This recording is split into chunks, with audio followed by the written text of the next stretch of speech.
गांव का नाम था कुर्थी। एक छोटा सुदूर गांव जो चारों ओर से घने जंगलों से घिरा हुआ था।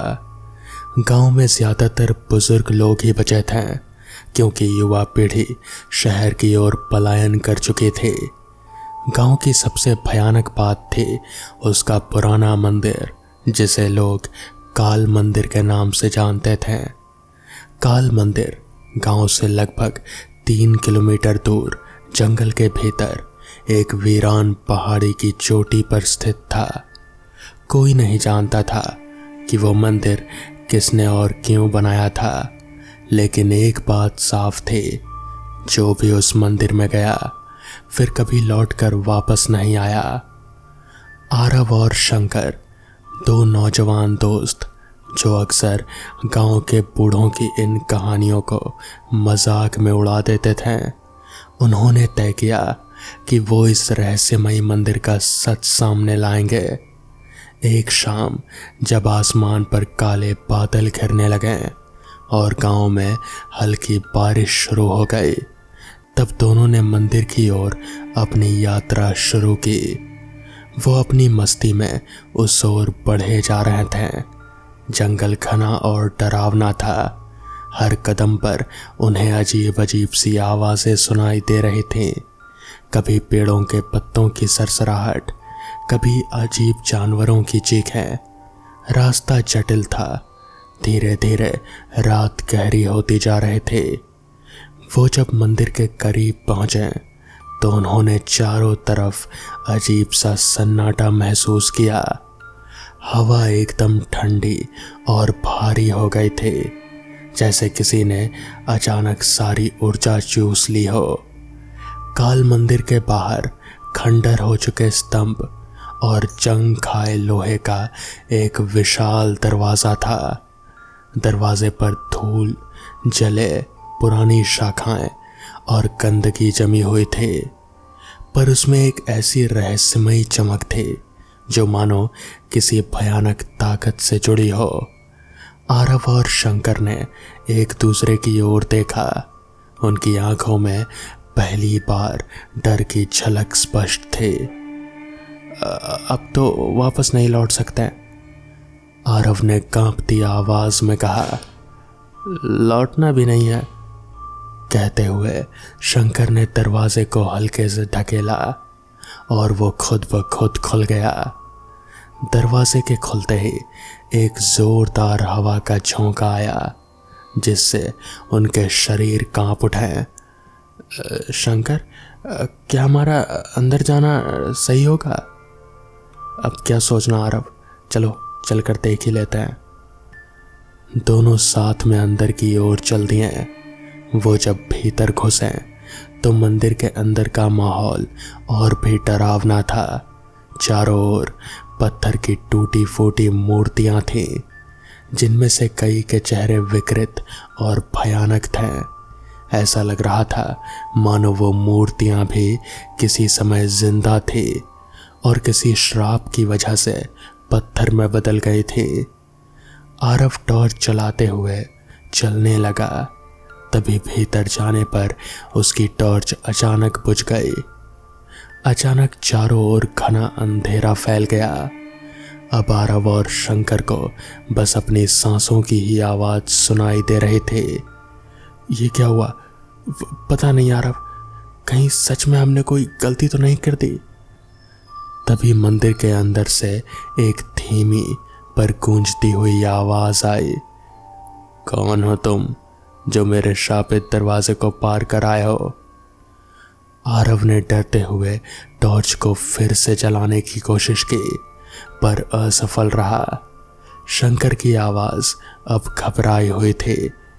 आरव, हमें यहां से बाहर निकलना होगा। ये जगह, यहां कुछ गलत है। लेकिन जब उन्होंने पीछे मुड़कर देखा तो दरवाजा वहां था ही नहीं। वहां अब एक पत्थर की दीवार थी, जैसे कि वो एक दूसरी दुनिया में घुस चुके हों, जहां पीछे लौटने का कोई रास्ता नहीं था। दोनों के दिल की धड़कनें तेज हो गईं और पसीना उनकी पीठ पर बहने लगा। भले ही ठंड ने पूरे माहौल को जमा दिया था। मंदिर के बीच में एक विशाल मूर्ति थी जो किसी राक्षस की थी। उसकी आंखें, जो देखने में पत्थर सी लग रहे थे, धीरे धीरे लाल रंग की चमकने लगी। अचानक मंदिर की दीवारों पर अजीब सी लिपि उभरने लगी जिसे पढ़ा नहीं जा सकता था, लेकिन उसकी उपस्थिति में ऐसा लग रहा था जैसे वो शापित शब्द हों। तभी जमीन से एक काला धुआं उठने लगा जो धीरे धीरे उनके पैरों के चारों ओर लिपट गया। ये धुआं साधारण धुआं नहीं था। इसके संपर्क में आते ही दोनों को महसूस हुआ कि उनका शरीर जैसे धीरे धीरे जमने लगा हो। धुआं उनकी टांगों के ऊपर से उठता हुआ उनके सीने तक पहुंचने लगा। अचानक धुएं के बीच से एक हाथ जैसी आकृतियां उभरने लगी। वो हाथ किसी अदृश्य शक्ति से बने थे और उन हाथों ने दोनों को पकड़ लिया। आरव और शंकर ने चीखने की कोशिश की, लेकिन उनके गले से कोई आवाज नहीं निकल रहे थे। उनकी आंखों में डर साफ दिखाई दे रहा था, पर वो कुछ कर भी नहीं पा रहे थे। तभी मंदिर की दीवार पर उभरी लिपियों से एक आवाज गूंजी, तुम यहां से नहीं लौट सकते, यही तुम्हारा अंत है। मंदिर की छत से लटकती छाएं अब और भी स्पष्ट हो गई। वो असली थी, किसी समय जिंदा लोग जो अब आत्माएं बन चुके थे। वो धीरे धीरे आरव और शंकर के करीब आने लगी। उनकी आंखें खाली थी, जैसे उन्हें कोई राहत नहीं मिल सकती थी। उनमें से एक आत्मा ने फुसफुसाते हुए कहा, हम भी कभी तुम्हारी तरह थे। दोनों दोस्तों के शरीर अब पूरी तरह से धुएं में घिर गए थे। आरव ने आखिरी बार शंकर की ओर देखा। उनकी आंखों में पछतावा और डर दोनों था। फिर अचानक सब कुछ शांत हो गया। अगली सुबह जब गांव वालों ने पता किया कि आरव और शंकर मंदिर की ओर गए थे, तो कुछ साहसी लोगों ने जंगल में जाकर उन्हें ढूंढने की कोशिश की। गांव के लोग आरव और शंकर की खोज में जंगल के भीतर गए, लेकिन जैसे ही वो काल मंदिर के करीब पहुंचे, अजीब सा ठंड और डरावना सन्नाटा महसूस हुआ। उनके कदम अपने आप ही धीमे पड़ गए। मंदिर का विशाल बंद दरवाजा था, लेकिन जो चीज सबसे ज्यादा विचलित करने वाली थी, वो दरवाजे के पास जमीन पर पड़े 2 जोड़ी जूते आरव और शंकर के। उनके अलावा उनका और कोई भी निशान नहीं था, ना कदमों के, ना किसी संघर्ष के। गांव के लोग घबराकर वापस लौट आए। किसी ने भी मंदिर के अंदर जाने की हिम्मत नहीं की। जैसे ही वो गांव लौटे, उन्हें मंदिर की ओर से एक धीमी मगर खौफनाक आवाज सुनाई दी, वापस मत आना, नहीं तो तुम भी उनमें शामिल हो जाओगे। ये सुनकर सबके चेहरे पीले पड़ गए और वो तेजी से गांव की ओर भागे। रात होते ही गांव में कुछ अजीब घटनाएं घटने लगी। लोगों को अपने घरों में अजीब सी फुसफुसाहटें सुनाई देने लगी, जैसे कोई धीरे धीरे उनका नाम पुकार रहा हो। कुछ लोग दावा करने लगे कि उन्होंने आरव और शंकर को गांव की गलियों में देखा है, लेकिन जब पास जाकर देखा तो वहां कोई नहीं था। उनकी परछाइयां अब गांव के हर कोने में दिखाई देने लगी थी, कभी पेड़ों के बीच, कभी घरों की दीवारों पर और कभी मंदिर के आसपास। एक बूढ़ी महिला, जिसने सबसे पहले आरव और शंकर को मंदिर की ओर जाते हुए देखा था, उसने कहा, वो लौट कर आ चुके हैं, लेकिन वो अब हमारे जैसे नहीं है। गांव में डर और बेचैनी का माहौल बढ़ता जा रहा था। कोई नहीं जानता था कि अगला शिकार कौन होगा, लेकिन हर किसी को लगने लगा कि कुछ बड़ा और खतरनाक उनके पीछे आ रहा है। रात में जब चारों तरफ घना अंधेरा होता, कुछ लोगों को अपने दरवाज़ों पर खटखट की आवाज़ सुनाई देती। वो लोग जब दरवाज़ा खोलते हैं तो बाहर सिर्फ घना धुआं और अजीब सी ठंड होती। धीरे धीरे गांव के कुछ लोग गायब होने लगे। हर बार जब कोई गायब होता तब उस व्यक्ति के घर के पास उन्हीं जूतों की एक जोड़ी पाई जाती जो आरव और शंकर के गायब होने के बाद मिली थी। गांव में अब एक नया डर पनपने लगा था। जो भी रात में उन जूतों को देखेगा वही अगला शिकार बनेगा। लोग अब रात को सोने से पहले अपने दरवाज़ों को बंद कर देते हैं, लेकिन हर सुबह किसी न किसी का दरवाज़ा खुला मिलता और वहाँ जूतों का एक नया जोड़ा दिखाई देता।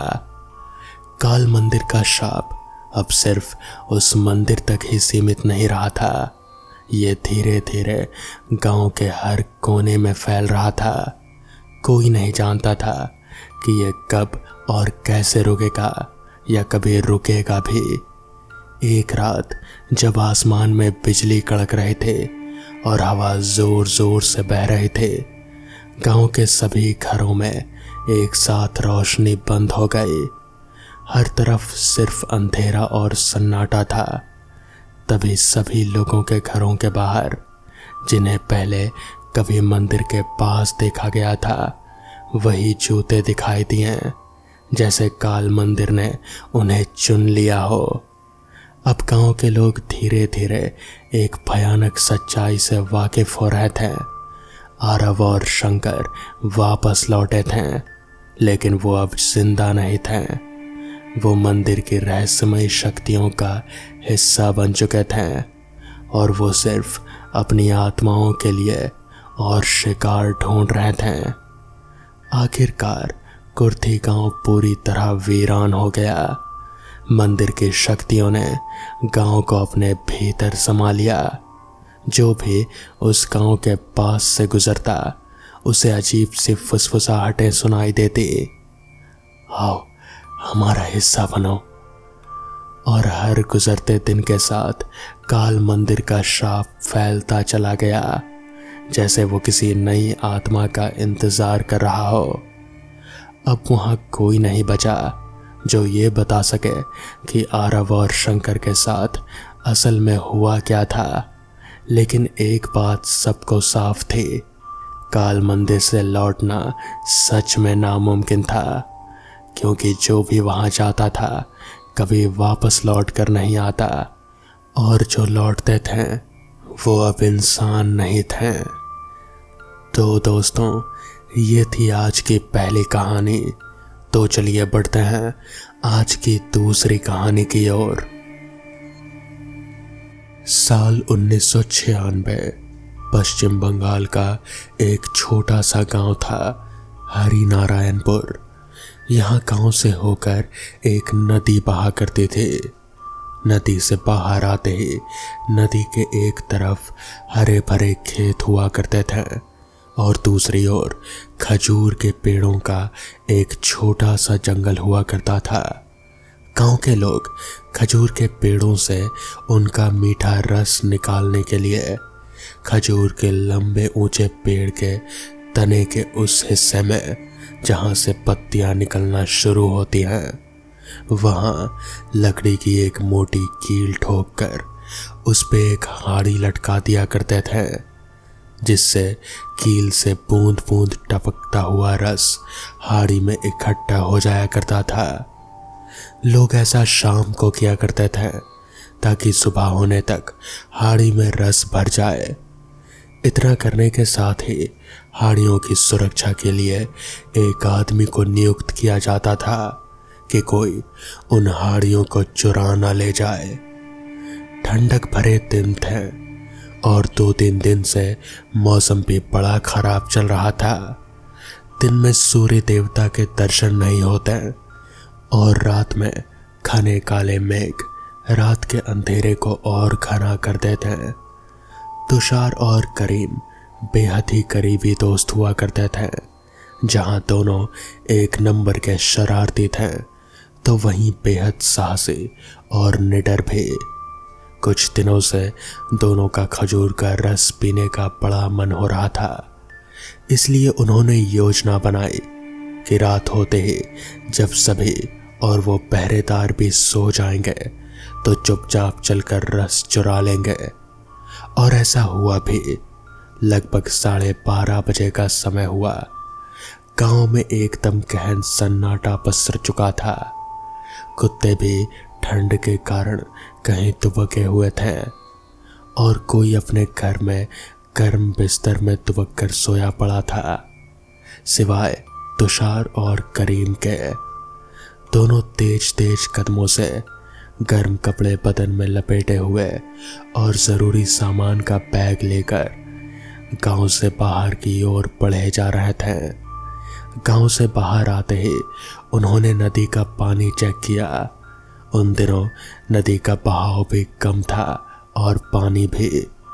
दोनों ने अपने अपने कपड़े बचाते हुए नदी को पार किया और जा पहुंचे खजूर के जंगल में, जहां पेड़ों पर ढेर सारी हाड़ी लटक रहे थे।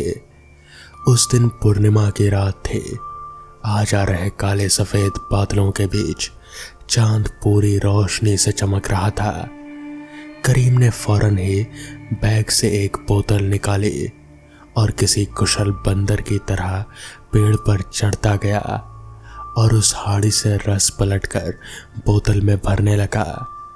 बोतल भरने के बाद उसने उस हाड़ी को उसी तरह से लटका दिया ताकि किसी को शक ना हो। इसी तरह करते करते उन्होंने बाकी बोतलों में भी रस भरना जारी रखा। कभी किसी पेड़ पर तुषार चढ़ता तो कभी करीम। किसी हाड़ी में अच्छा खासा रस मिलता तो किसी हाड़ी में बहुत कम। ऐसा करते करते काफी समय बीत चुका था।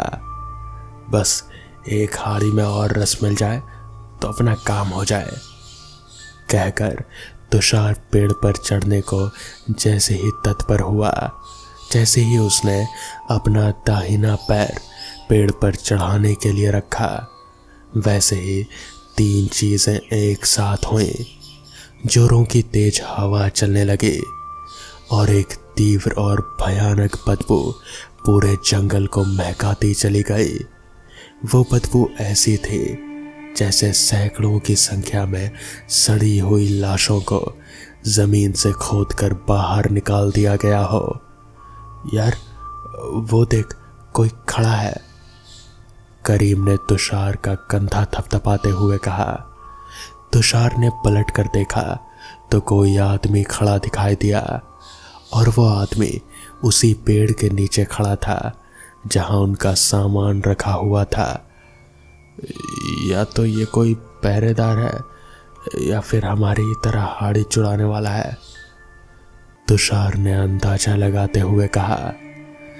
दोनों ने ध्यान दिया तो पता चला कि वो आदमी एकदम शांत और स्थिर खड़ा हुआ उन्हें ही देख रहा है। उसने अपनी कमर पर सिर्फ सफेद रंग की एक धोती बांध रखे थे और ऊपर कुछ भी नहीं। इतनी ठंड में उसका जिस्म बिल्कुल खाली था।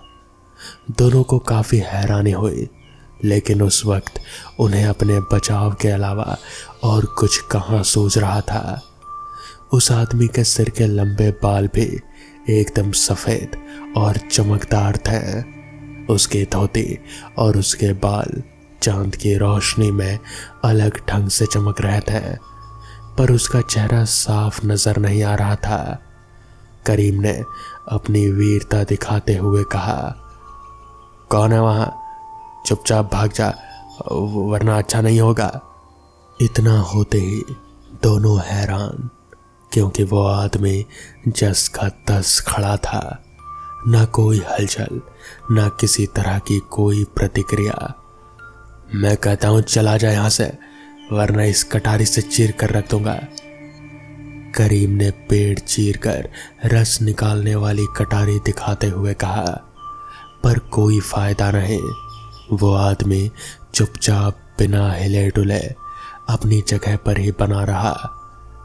तेरी तो साले, करीम ने कटार दिखाते हुए कहा और उसकी ओर दौड़ा ताकि उसे हमलावर होता देख वो आदमी भाग जाए। और जैसे ही करीम उस आदमी के नजदीक पहुंचा कि बिजली की गति से उस आदमी ने करीम की गर्दन पकड़कर उसकी पीठ की ओर मोड़ दी। गर्दन की हड्डी चटकने की आवाज उस शांत माहौल में दूर दूर तक सुनाई दी। तुषार को काटो तो खून नहीं, वो सुन्न रह गया, मानो उसके पैरों में जड़ें निकल आई थी। उसका दिमाग उस घटना से सुन्न सा पड़ने लगा था। जबकि जमीन पर चित्त गिरा करीम जलबिन मछली की तरह छटपटाकर शांत पड़ गया। और फिर गूंजी एक डरावनी हंसी जो उस आदमी के मुंह से निकले थे। तुषार के पूरे जिस्म में छुरछुरी दौड़ गई, क्योंकि वो हंसी किसी आदमी की तो नहीं लग रहे थे। इसी के साथ तुषार में मानो करंट का प्रभाव हुआ और वो द्रुत गति से ही एक सांस में दौड़ता हुआ नदी पार करके गांव में पहुंच गया।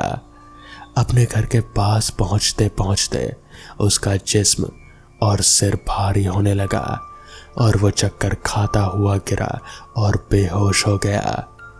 जब उसकी आंख खुली तो सुबह हो चुके थे और उसके इर्द गिर्द उसके माता पिता और कई गांव वाले थे। जब तुषार थोड़ा होश संभाला तो उसने रोते रोते सारी बात बताई, जिसे सुनकर सभी हैरान रह गए। फौरन ही करीम के अम्मी अब्बू को बुलाया गया और फिर तुषार के साथ सभी वहां चल दिए जहां वो हादसा हुआ था। करीम की अम्मी का रो रो कर बुरा हाल था, तो वहीं करीम के पिता एकदम खामोश और सहे हुए से दिखाई दे रहे थे। लोग जैसे ही तुषार की बताई हुई जगह पर पहुंचे, वो सभी चौंक गए और सहम कर ठटक गए। उनके सामने ही करीम की लाश को 2 टुकड़ों में बटी पड़ी थी। उसके सिर से लेकर कमर तक का हिस्सा जमीन पर पड़ा हुआ था, जबकि बाकी का हिस्सा जमीन में धंसा हुआ था, जिसमें से उसके दोनों पैर जमीन के ऊपर थे। करीम की लाश देखकर सभी लोग खौफजदा हो चुके थे, क्योंकि लाश की हालत ही ऐसी थी।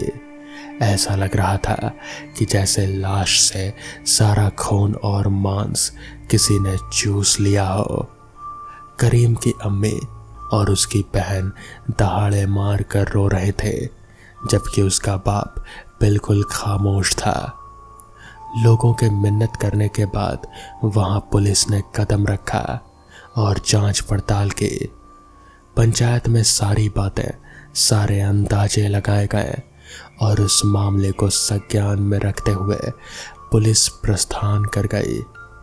इस घटना ने सभी को बहुत डरा दिया था, लेकिन सबसे ज्यादा जिस पर असर हुआ था वो था तुषार। तुषार को सोते जागते हर वक्त वही सफेद बालों वाला आदमी ही नजर आता था। धीरे धीरे तुषार की हालत खराब रहने लगी। वो जब भी सोने की कोशिश करता तब उसे वही अजीब सा आदमी नजर आने लगता और वो घबरा कर जग जाता। अब इस घटना को काफी वक्त हो चुका है, लेकिन तुषार आज भी वो रात नहीं भूला। उसे आज भी वही डरावने सपने आते रहते हैं।